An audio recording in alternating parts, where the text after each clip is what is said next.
What's going on, everybody? Josh Engleman here for Stokastic.com. Back again with the NBA DFS contenders on DraftKings for Thursday, May 18th.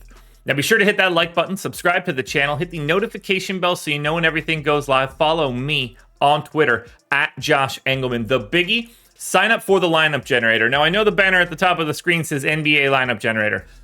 Unfortunately, at this point in time, the NBA lineup generator is not going to help you. Doesn't handle showdown slates yet. That will be for next year. But for now, MLB lineup generator is out on the market. Pick your stacks, make contrarian lineups, chalky lineups, balanced lineups, export up to 20 via CSV, pick a player to lock in, swap players around if you need to. Less than $5. That is what we're looking for here, folks. $4.48 to get your first week of our MLB lineup generator. Link in the description. Now, we are rounding out the bottom of my top 10 with Austin Reeves, MPJ, D'Angelo Russell, LeBron James, and Aaron Gordon on the outside looking in. Who will be my favorites? My top 5 plays for today? It's time to find out. In first at number 5, we've got Dennis Schroeder. He's point guard eligible, 4,800, projected for 22. He's 6% likely to be optimal captain, 39% likelihood to be optimal at utility. I went 32 minutes. He's a 0.7 fantasy point per minute guy, but they want him to close. In general, I think he's going to be out on the floor when it matters most. So it can happen where he's not. I think there are situations where maybe Rui doesn't have it if they're trying that mechanism, or D'Angelo Russell is making his threes, at which point he'd stay out there. But for now, I think we have to assume it's 32 minutes for Schroeder. 12 points, 4 assists, 2 boards, and a stock. 4,800 is a really nice price for a guy that I think is going to play about 32 minutes today. In at number 4, I'm going to Anthony Davis. He is center eligible. Now, I don't know why that matters or why I'm saying it, because the position is totally irrelevant. He is 11,600, projected for 53. 12% chance to be your captain, 33% chance at utility. I like him more than I like LeBron James. I think that's the easier way to describe this. I don't like him as much as I like Nikola Jokic. That should be no surprise. 40 minutes here for AD. We're looking at like 1.35-ish fantasy points per minute, 27% usage, 26 points, 14 boards, 2.5 assists, almost 4 stocks. We know what the ceiling looks like. He just dropped 40 real points in game 1. They're going to need a big game out of AD again today if they don't want to go down 2-0. I'm happy to get to Anthony Davis, but let's be clear here. 45% chance of being in the optimal lineup means 55% of the time he won't be. Now we take the giant step up in tier. 60% optimal, 15% more than AD. Number 3, Rui HACHIMURA, 3,600, projected for 19, captain 3% of the time, utility 57% of the time. 24 minutes here for Rui, 0.8 fantasy points per minute, 11 points, 4 boards, an assist, maybe a stock.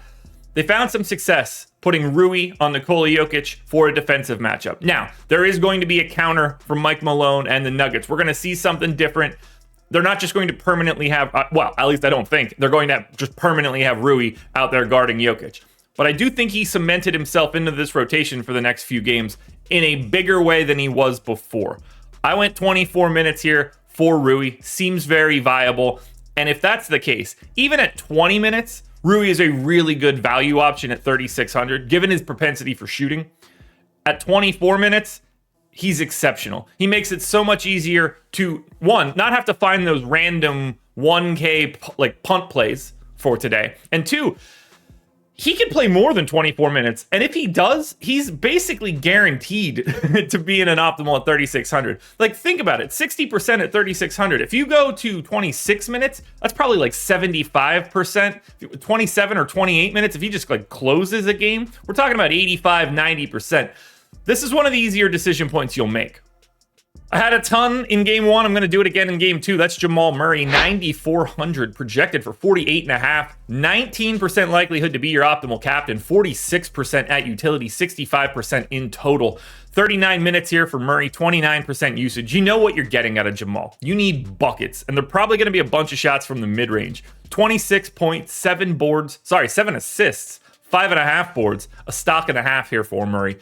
Murray is the guy that you go to when you want to have like a slightly better lineup at the bottom end, because you move Murray into the captain spot. Then you can get to, AD, potential, or maybe you go like LeBron and Nikola Jokic, and you got a little bit more salary savings because you used Murray in that captain spot. That's the way that I'm looking at it. But he's still close to a 50-50 shot at utility. If it wasn't for Nikola Jokic, Murray might look even better. But instead, Nikola Jokic is here, 83% optimal odds, 12,600 and fully justified. 35% odds of being optimal at captain, 48% at utility. It's 40 minutes. It's 1.75 fantasy points per minute. It's a coin flip to get a triple-double bonus. 31 points, 15 rebounds, and 10 assists. Think about that stat line for a second. In Game 2 of the Western Conference Finals, this guy deserves that MVP award. 2 stocks as well.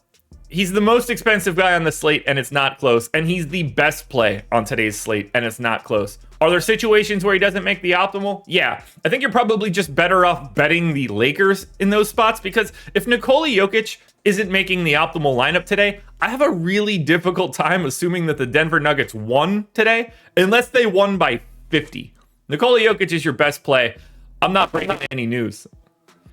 Alrighty, folks, that will do it. Those are my NBA DFS contenders on DraftKings for Thursday, May 18th. FanDuel version is around here somewhere, so check it out. Good luck tonight, everybody. Win some money. We are back again tomorrow morning for another edition of the Contenders.